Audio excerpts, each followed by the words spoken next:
This is the Truth Network. Hidden treasures of the Song of Songs, which is Solomon's.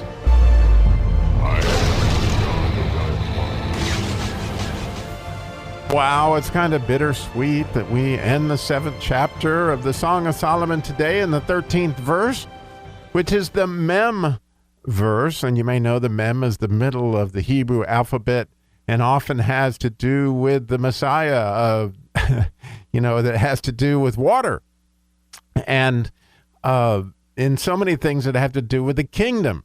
Start with Malik or king, or all that have to do with that. And I think you'll see that in this verse, the 13th verse in the 7th chapter. I'll go ahead and read it. It says, "The mandrakes give a smell, and at our gates are all manner of pleasant fruits, new and old, which I have laid up for thee, O my beloved." And so how amazingly cool.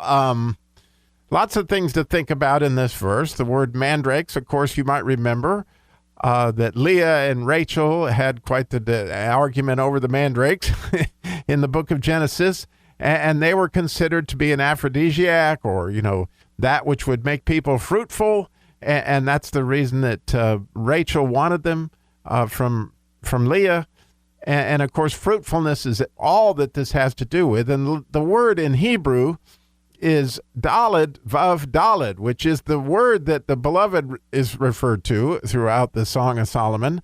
It's also David's name. You can hear the daled and then the vav in the middle and then another daled. And that idea of the beloved is all, connected to this idea of mandrakes. The interesting thing about the word mandrakes is it's a daled vav daled and then a yud, which would be light coming down from this love and this beloved that would essentially be fruitful, right? And that's the idea of mandrakes in so many different ways. And then just another little side note that I think is really cool. The Jews don't translate this word mandrakes. If you look at their Bibles, they translate the word as baskets, because it's the same word that's used in Jeremiah 24:1 when it says, the Lord showed me, and behold, 2 baskets of figs were set before me, the temple of the Lord. In other words, in one basket, is verse 2, one basket had good figs, and then the first figs were ripe, and the other basket had naughty figs that would not be eaten. They were so bad, which is fascinating when you think about that. What this talks about is old and new fruit, as that might be connected to the 24th chapter of Jeremiah as described here.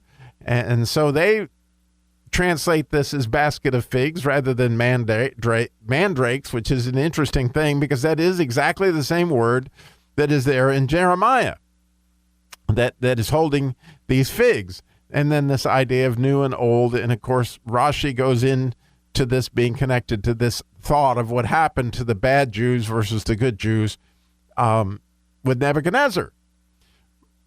But again, Matthew Henry takes such a different view on this and talks about how we lay up, the good fruits, new and old. Like, as we are discipling folks, right? We have new disciples, hopefully, that are coming all the time that we get a chance to share Jesus with on a regular basis and see them grow.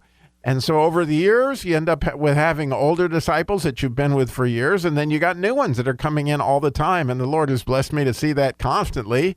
Even today, I was at the retirement home in Mocksville, and, there were some of those residents that I've been sharing with for years and years and years, but we had a brand new one with bright eyes that I could see her wonder at the things that we were talking about and seeing Jesus in new and fresh ways.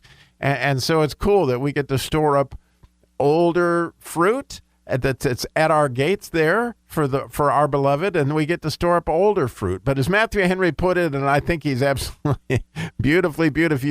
In other words, without Jesus, we don't have any fruit. And the whole deal here is, as we talked about yesterday, that at the beginning of this Song of Solomon, she said she hadn't kept her vineyard, right? And she asked, how she could get to the place where Jesus was, how, and follow the tracks of the sheep idea. And you can see as a result of him coming into her life and the communion that they have here and him taking hold of her thorns, then she is phenomenally fruitful. but not after, several struggles that we talked about in the 5th chapter and all these things that led to her being more fruitful, because our Father is the gardener, right? And sometimes we get pruned, which I think is to an extent what Rashi's talking about too, in that new and old. So you put this all together, and the idea is we live such blessed lives. And as a matter of fact, I can't help but think about, as I was getting ready to leave the devotionals, one of the guys sat down that was in a wheelchair actually said, Robbie, I got to tell you how much that you thrilled me today with what we were talking about. And I got, that my mother was here in 1998, and I knew that you were here. And did you ever meet her? And I had been talking about how in Mark 10:30, which is actually my birthday, 10:30, in that verse, it says you're going to get 100 mothers. And I talked about in today's devotional how I have these 100 mothers, because I've been doing this devotion for a long time. And it fits with the idea of fruit over all these years, right? And so he went on to describe his mother, and I realized it was his mother that had had a stroke. And she said these words to me that I've never forgotten, because when I saw her, her face had dropped on one side, and I started to weep. And she said, Robbie, don't cry for me. She said, I'm in the place of life where I'm getting closer and closer to heaven. It's part of what God has for me. And don't be sad, because it's going to be beautiful. I've never forgot, that woman's faith. It was great faith, right? Something to marvel at, that there she was with half of her side of her face paralyzed. She had such a beautiful smile too. And I told Tim, the man that was in the wheelchair, I said, your mother had the most beautiful smile. And he said, how blessed are you that you got a chance to share that with his mother? So there was some old fruit that I got a chance to see today.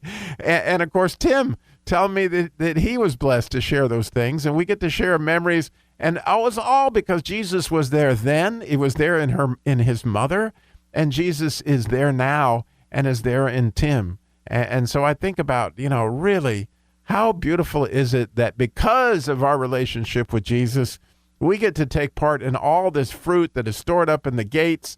And hopefully, we get a chance to see this in so many different ways. And the idea of Mandrakes, again, that Daled Vav Daled, it has to do with serving continually our love, right? And that the last verse in the Daled section of the 119 Psalms just speaks to the Daled in my mind so many ways, which has to do with Mandrakes again, is that idea, I will run in the path of your commandments when you enlarge my heart. In other words, David was a man after God's own heart. His name was Daled Vav Daled, and so I'm guessing he knew the Daled well. He talked about the miracle verse, that the idea is with our whole heart we can run after him, with exactly this idea of how we can serve him with our whole heart, and to run in the path of that, which is just pure delight, which is the beloved in so many different ways. And Mandrakes, their smell is telling us what? There's a lot of fruit to be had. Thanks for listening.